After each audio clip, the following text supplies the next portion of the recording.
Graça e paz, irmãos. Tudo bem com vocês? Hoje o nosso estudo será sobre Apocalipse, capítulo 1. E a partir do versículo 1 ao 3, a palavra do Senhor vai dizer assim: Revelação de Jesus Cristo que Deus lhe deu para mostrar aos seus servos as coisas que em breve devem acontecer. E que ele, enviando por intermédio do seu anjo, notificou a seu servo João, o qual atestou a palavra de Deus e o testemunho de Jesus Cristo, quanto a tudo que viu. Bem-aventurados aqueles que leem e aqueles que ouvem as palavras da profecia e guardam as coisas nela escritas, pois o tempo está próximo. Irmãos, por tudo que temos visto no mundo, realmente o tempo está muito próximo. Porém, quando falamos no caso da profecia, o Senhor fala dessa forma por ser Ele atemporal. Deus não é governado pelo tempo como nós. Nós, de fato, saberemos a proximidade do tempo quando a última semana da profecia de Daniel se iniciar, com a pregação das duas testemunhas. Mas hoje, irmãos, já podemos ver pelos escândalos nas igrejas, pela inversão de valores, o feminismo que é a onda do momento, o machismo já era feio, apenas trocaram. Homossexualismo, pandemia, epidemias, terremotos, rumores de guerra, fome e etc. Então, o tempo está próximo. E o que você tem feito para receber o seu galardão? Pois saiba que Deus retribuirá a cada um segundo as suas obras. E o Senhor vai dizer assim: Bem-aventurados aqueles que ouvem as palavras dessa profecia e guardam as coisas nela escritas. Irmãos, para guardarmos as coisas nela escritas, não basta ler e ouvir, porque esse ouvir não é apenas escutar, mas entender, compreender. Logo, esses bem-aventurados são aqueles que leem e entendem, aqueles que aplicam seu coração para compreender essas palavras, as palavras da profecia. Do verso 4 ao 8 vai dizer: João às 7 igrejas que se encontram na Ásia, graça e paz a vós outros da parte daquele que é, que era e que há de vir, e da parte dos 7 espíritos que se acham diante do trono, do seu trono, e da parte de Jesus Cristo, a fiel testemunha, o primogênito dos mortos, o soberano dos reis da terra, aquele que nos ama e pelo seu sangue nos libertou dos nossos pecados e nos constituiu reino, sacerdotes para seu Deus e Pai. A Ele a glória e o domínio pelos séculos dos séculos. Amém. Eis que vem com as nuvens, e todo olho verá, até quantos o traspassaram, e todas as tribos da terra se lamentarão sobre ele certamente. Amém. Eu sou o Alfa e o Ômega, diz o Senhor Deus, aquele que é, que era e que há de vir, o Todo-Poderoso. Irmãos, será que todos os salvos serão reis e sacerdotes? Apocalipse 20, verso 6 diz assim: Bem-aventurado e santo aquele que tem parte na primeira ressurreição. Sobre esses a segunda morte não tem autoridade. Pelo contrário, serão sacerdotes de Deus e de Cristo e reinarão com ele os 1000 anos.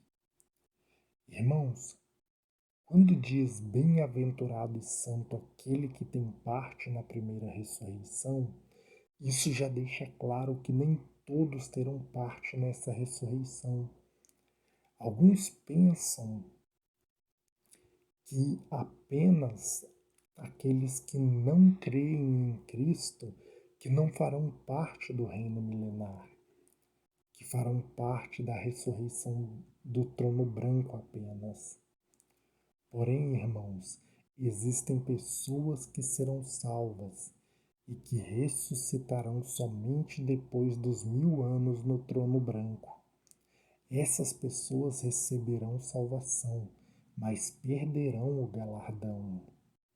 Apocalipse 20, do 11 ao 15 diz: Viu um grande trono branco, e aquele que nele se assenta, de cuja presença fugiram a terra e o céu, e não se achou lugar para eles. Vi também os mortos, grandes e os pequenos, postos em pé diante do trono. Então abriram-se livros, ainda outro livro, o livro da vida, foi aberto. E os mortos foram julgados segundo as suas obras, conforme o que se achava escrito nos livros. Deu o mar os mortos que nele estavam. A morte e o além entregaram os mortos que nele havia. Foram julgados um por um segundo as suas obras. Então a morte e o inferno foram lançados no lago de fogo. Esta é a segunda morte, o lago de fogo. E se alguém não foi achado inscrito no livro da vida, esse foi lançado para dentro do lago de fogo. Irmãos, se alguém não foi achado inscrito no livro da vida, ou seja, tem pessoas que ressuscitarão apenas depois dos 1000 anos no trono branco que tem o seu nome no livro da vida. Mas esse é um assunto para outro estudo. Apocalipse 1, do 9 ao 11 diz: Eu, João, irmão vosso e companheiro na tribulação, no reino e na perseverança, em Jesus. Achei-me na ilha chamada Patmos por causa da palavra de Deus e do testemunho de Jesus. Achei-me em espírito no dia do Senhor e ouvi por trás de mim uma grande voz como de trombeta dizendo: O que vês, escreve em livro e manda às 7 igrejas: Éfeso, Esmirna, Pérgamo, Tiatira, Sardes, Filadélfia e Laodiceia. Irmãos, vejam o que está escrito no Evangelho de João, capítulo 21, do versículo 20 ao 22. Então Pedro, voltando-se, viu que também o ia seguindo o discípulo a quem Jesus amava, o qual na ceia se reclinara sobre o peito de Jesus e perguntara: Senhor, quem é o traidor? Vendo-o, pois, Pedro perguntou a Jesus: E quanto a este? Respondeu-lhe Jesus: Se eu quero que ele permaneça até que eu venha, que te importa? Quanto a ti, segue-me. Isso se cumpriu na vida de João, pois ele mesmo diz: Achei-me em espírito no dia do Senhor.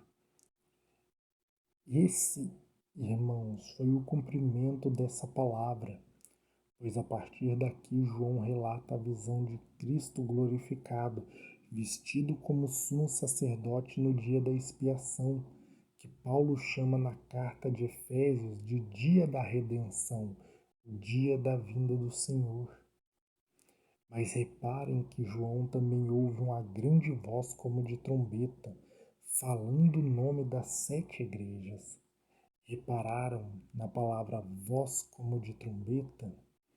Deus sempre compara a trombeta com voz, porque ele sempre usa a questão da trombeta com relação a despertar o povo. E João vai escrever 7 cartas às 7 igrejas, como ordenado pelo Senhor Jesus. E nessas cartas temos elogios, repreensões e promessa de galardão para os vencedores.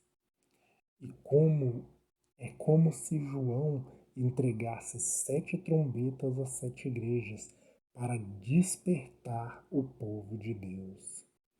Apocalipse 1, do 12 ao 18 diz: Voltei-me para ver quem falava comigo, e voltando vi 7 candeeiros de ouro, e no meio dos 7 candeeiros um semelhante ao Filho do Homem, com vestes talares, cingido à altura do peito com uma cinta de ouro. A sua cabeça e cabelos eram brancos como a lã, como a alva lã, como neve, os olhos como chama de fogo, e os pés semelhante ao bronze polido, como refinado numa fornalha, a voz como voz de muitas águas. Tinha na mão direita 7 estrelas, e da boca saía-lhe uma afiada espada de 2 gumes. O seu rosto brilhava como o sol na sua força. Quando o vi, caí a seus pés como morto. Porém ele pôs sobre mim a mão direita, dizendo: Não temas, eu sou o primeiro e o último, aquele que vive. Estive morto, mas eis que estou vivo pelos séculos dos séculos, e tenho as chaves da morte e do inferno. Essa é a visão do Cristo glorificado, vestido como sumo sacerdote no dia da expiação, ou dia da redenção, dia da vinda do Senhor. Apocalipse 1, do 19 ao 20. Escreve, pois, as coisas que viste, as coisas que são e as que hão de acontecer depois destas. Quanto ao mistério das 7 estrelas que viste na minha mão direita e aos 7 candeeiros de ouro, as 7 estrelas são os anjos das 7 igrejas, e os 7 candeeiros são as 7 igrejas. Aqui, irmãos, temos a divisão do livro em 3 partes: as coisas que viste, as que são e as que hão de acontecer depois dessas. As que viste, a visão do Cristo glorificado, as que são com relação às 7 igrejas, as que hão de acontecer, o restante do livro, principalmente as partes a partir das aberturas dos selos, mostrando o que deve acontecer. Porém, irmãos, nas cartas às 7 igrejas, tem muitas coisas sobre a última semana da profecia de Daniel. Então é preciso estudar as cartas às 7 igrejas com muita atenção, não como algo que já passou, porque nas cartas às 7 igrejas tem o passado dessas igrejas, tem coisas que acontecem no presente momento da igreja e coisas que acontecerão no fim, na última semana de Daniel. Meditem nesse estudo. Caso não seja inscrito no canal, inscreva-se. Deixe seu like e compartilhe os vídeos. Que Deus abençoe a todos e fiquem todos na paz do nosso Senhor e Salvador Jesus Cristo.